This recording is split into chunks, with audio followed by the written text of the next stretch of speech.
তাই তো ঋষি আমাদের এখানে আছে। ঋষি কতদিন জয়েন করেছে? 2-3 সপ্তাহ জয়েন করেছে ঋষি। তো আমরা প্রথমে এখানে এসে আমরা ভাবি যে জিমে আসলে আমাদের 1 মাসের বডি হয়ে যাবে, 2 মাসের মধ্যে বডি হয়ে যাবে, মানে পুজোর মধ্যে বডি তৈরি করবো। তো আমরা একদিনে কেউ হাঁটতে শিখে নিব, একদিনে কথা বলতে শিখে নিই। সিমিলারলি ভাবে জিমে আমাদের টাইম দিতে হবে মিনিমাম 6 মাস, 3 মাস থেকে 6 মাস, তারপরে আমাদের ইমপ্রুভমেন্ট হবে। আজকে আমি জিম করলে 3 মাস থেকে 6 মাস পরে আমার বডি চেঞ্জেস হবে, সেটা আমাদের মানতে হবে। তো যারা বিগিনার্স হয়, যেমন ঋষি যেরকম 1 মাস থেকে 1.5 মাস আমাদের এখানে এক্সারসাইজ করছে, তো ঋষির ক্ষেত্রে সব থেকে বেশি ইম্পর্টেন্ট হলো প্রত্যেকটা মাসেলকে কভার করতে হবে। তো তার জন্য আজকে ও সেপারেট কিছু আইসোলেশন এক্সারসাইজ এসেছে, আজকে ও শোল্ডার করবে। শোল্ডারের জন্য আমরা মনে করি শোল্ডারে সেই অনেকে কী করে ওয়ার্ম আপ করে না, ওয়ার্ম আপটা খুব ইম্পর্টেন্ট। কেন ইম্পর্টেন্ট? যেরকম আমরা ঘুম থেকে উঠে আমরা দৌড়াতে পারি না, আগে আমাদের বসতে হয়, জল খেতে হয়, ফ্রেশ হতে হয়। সিমিলারলি মাসেলটাকে ওই রকমভাবে রেডি করতে হবে, মাসেলটাকে দৌড়াতে হবে যে তোমার লোড হচ্ছে, তুমি রেডি হও। তো সেম মধ্যে আজকে শোল্ডারে আমি আগে বেশি প্রেশার না দিই, আগে ল্যাটেরাল রেস্টটা করবো। ল্যাটেরাল রেস্টটা করতে কী হবে, আমার ফ্রন্ট, মিডিল, রেয়ার 3টে শোল্ডারে মোটামুটি কিছুটা প্রেশার পড়বে।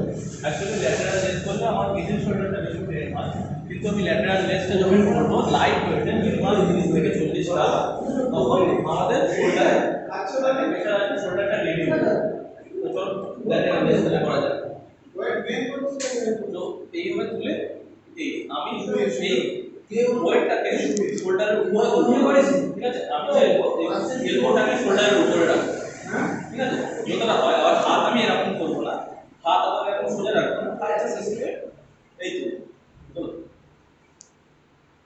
হ্যাঁ হলো, হ্যাঁ বাপরে।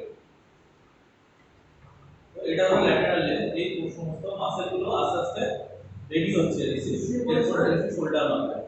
এইভাবে মোটামুটি কোন সেটটা মোটামুটি 30 থেকে 40 মিনিট আমার মাথায় পেন হয়, তারপরে পেন হয়ে গেলে এরপরে একটু 10 থেকে 30 সেকেন্ড রেস্ট নেবে, নিয়ে পরের ওয়েট নেবে 5 মিনিট, নিয়ে মারো চলো। তো নেক এক্সারসাইজ ঋষি করবি, সেটা হলো প্রথমে ল্যাটেরাল রেস্ট করা হলো। তো শোল্ডার পুরো রেডি হয়ে গেলে এবার শোল্ডার প্রেসটা দেওয়া শুরু করবো। তো শোল্ডার প্রেস একদম কমন এক্সারসাইজ। প্রেস মানে কি, তুমি চাপ দিচ্ছি সেইভাবে, আর শোল্ডারের উপরে চাপ দিচ্ছি, তাই এই এক্সারসাইজটার নাম শোল্ডার প্রেস।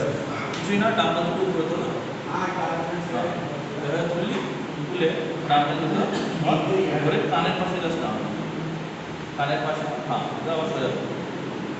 এইভাবে করলে কী হবে, এই শোল্ডারের মাসেলটা তো স্ট্রেচ হবে, তার কারণে শোল্ডারে মাইক্রোটিয়ার্স হবে এবং মাসেলটা ভেঙে গেলে তারপরে গড়ার সাহায্য করবে, ঠিক আছে? নামা তো নামা। তো তোর একটুখানি মডিফিকেশন করতে হবে, তাহলে সামনের দিকে এটা বেশি হয়ে যাচ্ছে, তো মিডিয়াম রাখতে হবে। এই চলে বাচ্চ, হ্যাঁ এইভাবে মোটামুটি 12 থেকে 15টা রিপিটেশন করতে হবে। মার এরকম 4-5 সেট করবি, ঠিক আছে? পরের সেটে আড়াই থেকে একটু ওয়েট বাড়িয়ে দিবি, 5 দিবি, তারপরে সেটে আবার ওয়েট বাড়িয়ে দিবি। চল